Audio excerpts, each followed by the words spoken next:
Welcome to the Financial Coaches Podcast, where we talk about how to build your practice from startup to scale up while being the kind of coach your clients crave. Finally, a podcast for financial coaches. Here are your hosts, Maria Casillas and Cody Sizemore. Hello, and welcome back to the Financial Coaches Podcast. My name is Cody Sizemore, and I'm joined here by my lovely co-host, Maria Casillas. And today we want to talk to you about something that I think is and I'm gonna tread lightly here. I think it's common knowledge, but at the same time, I also think that we overlook it quite a bit sometimes as well.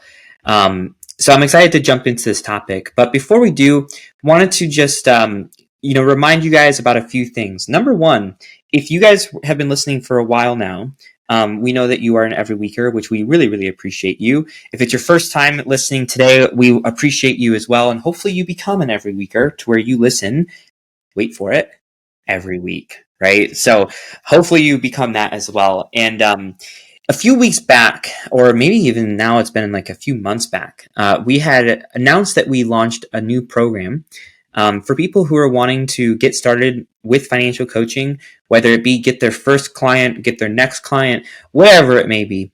But we launched an online course simply called Getting Started as a Financial Coach. So if you want to learn more about that course and what it takes to get things up and running, to get that first client, to get that next client, you can find a link to a free webinar for you to watch in the show description. So, all you got to do is just register for it, put your name, email, boom, you're done. You get free content, a lot of good content, and then you can really get things up and running and working in your favor with a lot of momentum. So wanted to just remind you guys of that, and also remind you guys about our free Facebook group as well.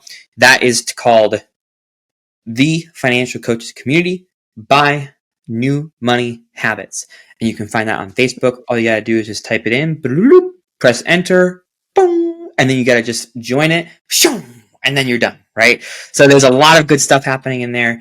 Good to see, people joining in there literally every week. And, it's a great place to ask questions that we can go over in this podcast, learn from other people, get updates from what we're doing over here at, New Money Habits and Sizemore Financial Coaching, whatever you want to figure out, and, just take things to the next level. So with all that being said, I'm going to stop talking and I'm going to let the lovely co-host Maria Casillas talk. So Maria, how are you feeling? I'm feeling good, thank you. What are we going to talk about today? Yeah, I think that we should talk about something that I've actually been seeing a lot of results from recently. Okay. And that is setting up referrals for your practice. Mm-hmm. So setting up incentives for it, setting up a referral program, that kind of thing? Yeah. Okay. Yeah, I think there's a couple layers to it. Some that I'm doing personally, some that I've done in the past and I've had mixed results with, but just because I've had mixed results with it doesn't mean that, other people can't have great results with it kind of thing. Mm-hmm. But, just getting new clients through word of mouth and through experience and stuff like that. Oftentimes I just found that those leads are, I guess you would call them like higher quality leads because mm-hmm. they're more warm versus, or I guess they're more hot rather. Versus being warm or cold, Yeah. So, and I'm assuming with those, you're talking about the people who are coming as a referral from someone who's maybe worked with you already. Yeah. Or knows your character. In some capacity, yes. Okay. Yeah. Okay. Yeah. No, I think that's great. And I think there's, before we get into that, we can talk about other forms of referrals as well. So there are the ones that come organically, like you just talked about. There are some that come from like networking events and stuff. So mm-hmm. They haven't necessarily worked with you, but they see your character and they say, yes, I want to, send my best friend to you. So those are really great. But I think there's also the kind, maybe you're alluding to this earlier, with like where you're maybe at a networking event, somebody is at I know B&B's like notorious for this, where you have to bring a certain number of referrals every Yeah. single time or whatever. And so it's kind of like tit for tat. I'll give you somebody if you give me somebody, and those don't usually work out quite as well, mostly because the people don't really understand your business and your character and integrity and all that stuff. So I think that we could probably talk about all of those different kinds if you're interested in that. Okay. Yeah. Yeah, So absolutely.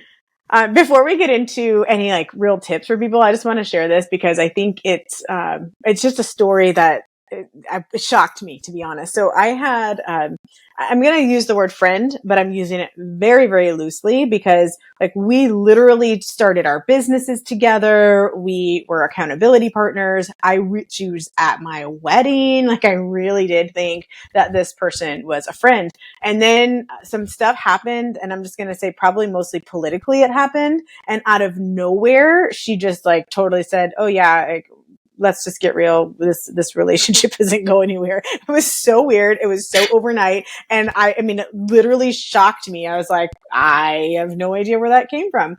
The only reason that that's important is because about 2.5 months later, I got a referral from her. I could not believe it. I was like, okay, I thought she just absolutely disdained me at that point for whatever reason. And surely I still have never talked to the actual girl since that whole incident. But I did thank her for the referral. But it was interesting to me that she knew the level of willingness that I had in order to help people. She knew my heart and she knew my ability. And she thought that that was strong enough to still send somebody to me, even though she had decided that that relationship was totally over. And what a great client that was. And I think that's just one of those examples of like, yes, like people who knew who I was willing to say, this is the person that you should go to. Yeah. Yep. Now, I did not incentivize her, just for the record. It was literally a text saying, thank you for the referral. But I'd like to talk with you sometime today, Cody, about what some of those potential thank you gifts and incentives can be in a regular program, because I think that'll be useful for people as well. But thanks for letting me share that story to start. Yeah, and I think that that's important because, like, I think that sometimes when people think about having referral partners, that they're like, oh, well, you know, a financial advisor or a CPA or a real estate agent, which all those are good. But I also want to tell you that I've talked to those people before and I've sent them business, and, you know, every now and then they'll send me a couple people too. But I'm going to tell you, going out of the financial world and getting a little bit creative, I've seen a lot of fruit from that. And in particular, there's one type of person that I have found to be really, really beneficial with this. Are you ready? Okay. It's going to sound crazy. Are you ready? I am. I have a guess, but I don't know what it is. So go ahead. What is it? Hairstylists and barbers. That was not my guess. I'll be fully honest. Okay. Well, that's great to know. It makes sense though, because they're just chatting all day long. They're just talking. That's right. And for whatever reason, now I don't have hair, so I haven't been there in a long time. But there was once upon a time, there was a time where I did have hair. And for whatever reason, it's like when you're in that chair and they're like, you know, doing their thing on you, you just feel like you want to tell them everything. You know? So if you know a couple of good hairstylists that, you know, work in good hair salons or whatever, and, you know, you build a good relationship with them and you tell them what you can do, and maybe even you, like, you know, work with them for, you know, whatever. I mean, it could be in a like a formal setting. It could be like a free, you know, coaching session, whatever, but you give them something to, like, know what you do, and, you know, so that they understand what you do and how you can help people. Then all of a sudden they start talking to these people and they're like, yeah, I really know this guy who might be able to help you. I have gotten so many leads from hairstylists. It's insane. That's awesome. You know, last week we talked about group coaching and like dipping your toe in the water with it. I could totally see you going, like, just creating a small group specifically for hairstylists, since you don't have hair anymore and you don't have an opportunity to get in front of them. You could totally do just, you know, like whether it's a short, small, free program, or not even free, just low cost program, but get them in there, show them what you can do, and then send them out. Mm-hmm. I You can have like an army absolutely of see me do that. hairstylists. That's right. Because they're talking to everybody all day long, to people who have Yeah. hair, right? So Yeah. and like you said, when you're there, like you're sharing everything and all they need to hear is, oh yeah, I've, got this one financial problem and oh, well, I just worked with this guy who can help me with that. So Mm-hmm. that would be awesome. Yeah. Yeah. So hairstylist aside, there is one thing that I've been doing. I've been making it a real point. And as of recently, now I've always kind of touched on it, but I've been like really driving it home the last like 6 months or so. And Okay. it's starting to really blossom in those regards. And that is actually incentivizing my current clients or the clients that I wrap up with sending people my way. I'm very, very intrigued to hear what you're doing for that. Yeah. Yeah. So I just tell them, I'm like, usually what I'll do is I might like mention it somewhere in our coaching program, like, halfway through or something, to where I might say like, hey, if you know someone, like, let me know, I do this for you and blah, blah, blah, but just keep it in mind.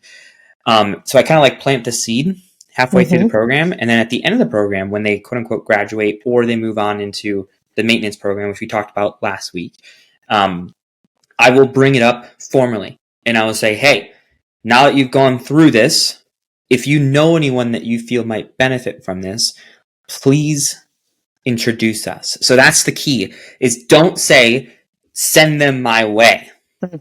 Because That's most right. people, if they give someone your information, they're not going to reach out. Right. They're not going to. So please introduce us. Put us in a group message and introduce us, and then I can take it from there. Right. So that's number one, is like, get the direct contact for these people. Don't wait for them to come to you. Right. And be that specific in your instruction to them. Correct. Because people do not understand the underlying message if you do not be very clear. And I lay that out for them too. I always tell them, like, listen, this is the best way for you to go about this.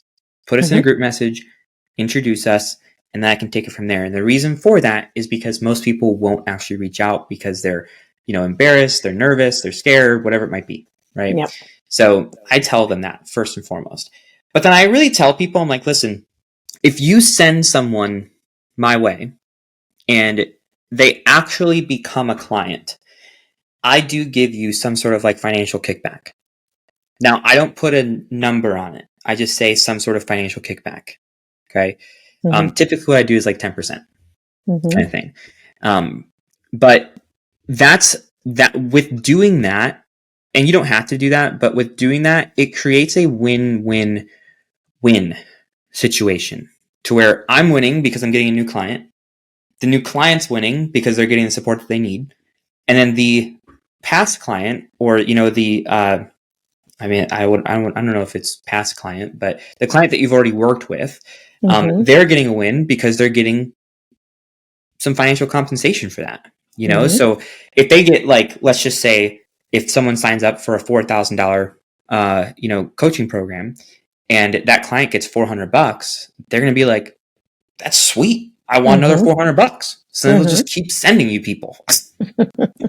And it's just like win, win, win, win, win, win, win, Yeah. So that's what I've been doing. And every now and then I'll do like a free giveaway kind of thing. So, for example, right around Valentine's Day, I had reached out to some of my past clients and I just said, hey, like I'm giving out a gift to married couples or engaged couples. I'm picking five people to give like a free coaching session to. If you know anyone that you think might benefit from it, like, please introduce us, kind of thing. And I ended up getting way more than 5. I can tell you that. I got like 12. Did you just do the 5 or did you do all 12? No, I did the 12. I did the 12. And then I just delivered for them. I gave them the free coaching session. And at the end of it, I said, hey, this was intended to be just a gift for you. If this was someone that I felt called to help, I did this with. But I was like, this was intended to be a free gift for you. If that's all you want it to be, that's totally okay. But if after this conversation, you're kind of curious about what it would look like to work with me and have me in your corner, I'd be happy to, open that up for you if you'd like. Some people said yes. Some people said no. The people who said yes, I then opened it up I enrolled some people. I didn't enroll some people, but hey, I wouldn't have been able to do that if I wasn't utilizing my network in the first place, you know? Right. Yeah. And then with those people who did become clients, guess what? I gave that kickback to those people and they weren't even expecting it, which then just makes them even more excited to That's send me right. more people. That's right. Yeah. So, Yeah. I'm curious to know. And if the number's 1, that's totally fine. But what is the highest number of referrals you've received from one past or current client, however you want to describe it? yeah, I think I can't pinpoint it, but there's 3 people that are coming to mind. And I think that those 3 people have each sent me like 3 or 4 people each. Okay. Yes. Great. So you're seeing a decent number that are referring more than just one. And okay, so I know you're really good at tracking stuff, but I did not set you up for this. So I don't track everything. I know, but you might know the answer to this. And if you don't, again, it's totally fine. The curiosity is, have you ever tracked the ripple effect of one referral? So what I'm asking is, client A refers client B, who then refers client C, and have you seen how far down that's gone? Or can you think of none at the time that has gone past that second generation, if you will? Yes. So I worked with the couple from my church about a year and a half ago, I would say. Worked with them. They referred me 2 clients, to which one of those clients went through my group program, my core curriculum program. Now they're in my maintenance program. Okay. And just the last week, they sent me 2 more referrals. So that is a boom, boom, boom. And then who knows what we're at happens with least these 3 other ones. generations in. Yeah. Very cool. Well, I encourage you, challenge you, however you want to take it, to continue to track that specific family line, because I'd be curious to know how far down that goes. And, 5 years from now, you might look back and be like, I have helped like 10 clients just directly from their first referral from this one. Because that kind of goes back to the whole compound effect we talked about a few weeks ago. It goes into this, like there's just so much that kind of culminates with that. So that would be really neat to know at some point. That would be neat. I might have to go back and do some digging. But yeah. And then report back to us when you know. When you've prepared yourself for the crazy questions that I tend to come up with and then asking you. Is there anything we haven't touched on this topic that you want to make sure we touch on before we wrap up? I think there's only one more thing. Okay. Which is the incentive side of things for like your clients in particular, or really like anyone, so whether it be the hairstylist or whatever, right? It doesn't just have to be financial as well. Maybe you're working with someone in a maintenance setting, whether it be the group or one-on-one, and they send you someone. You could just say, hey, like, if you send me someone, then hey, you don't have to pay me this month. Like it can just be like a free coaching session kind of thing. It kind of translates into the same thing, but it's just different, Could also be something to where you're like, maybe you send them like a gift card, or, you send them like a gift basket, or, whatever. It could be a number of things. It doesn't have to be just financial based. It could be an experience. It could be whatever. But yeah, that's just one thing I want to make sure I touched on, is like, it doesn't just have to be financially based. So I agree. And I think if you're going to go the route where it's not financially based, it can kind of go along the lines. You remember, I think a couple of weeks ago, we talked about profit, and how when you take that profit out, we don't want it to just be like to debt snowball and that kind of stuff. If you're working with clients who are like so focused on getting themselves out of debt, or they have this particular goal that they're working on, they might be super excited about getting that money. Yes.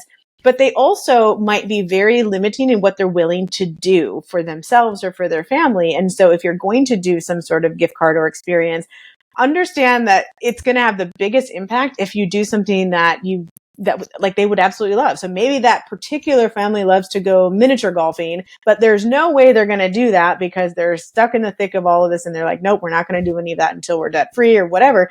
You giving them that experience absolutely could change their, just their motivation. It could change their, I don't know, just their desire around certain things. They could just be really excited about it. And their kids are like, phew, we finally get to go do something. So just be very intentional with what you're doing and make it count. And sometimes you could get away with that being a lot less money actually than, giving 10% or $400. So just make it personal.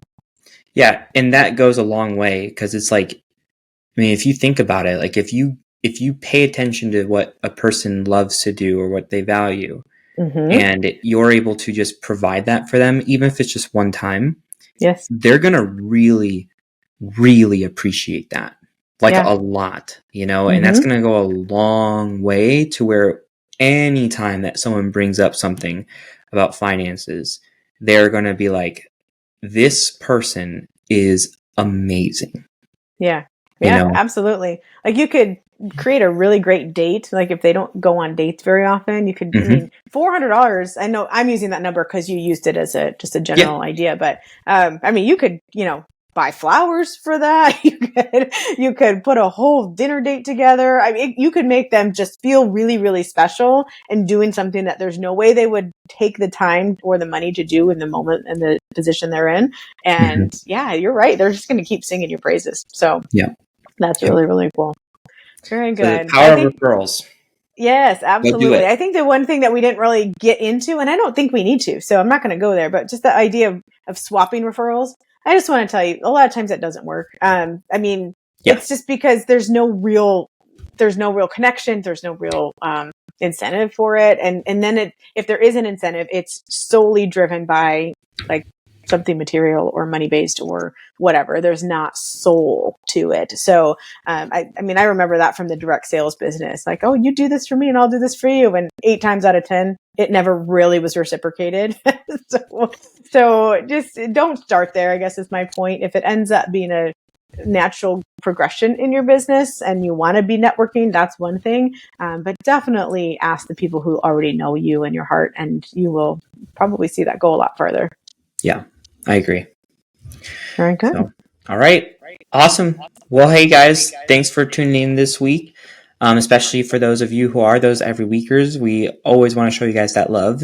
And make sure that you check in next week as well for another jam-packed episode of the Financial Coaches Podcast. Thanks for joining in. See you then. Thank you for listening to the Financial Coaches Podcast, brought to you by New Money Habits and Sizemore Financial Coaching. Submit your questions to our hosts by emailing podcast@newmoneyhabits.com. Be sure to subscribe to be notified of future episodes and join our growing group of like-minded coaches on Facebook. And until next time, happy coaching. Music provided by Summer School.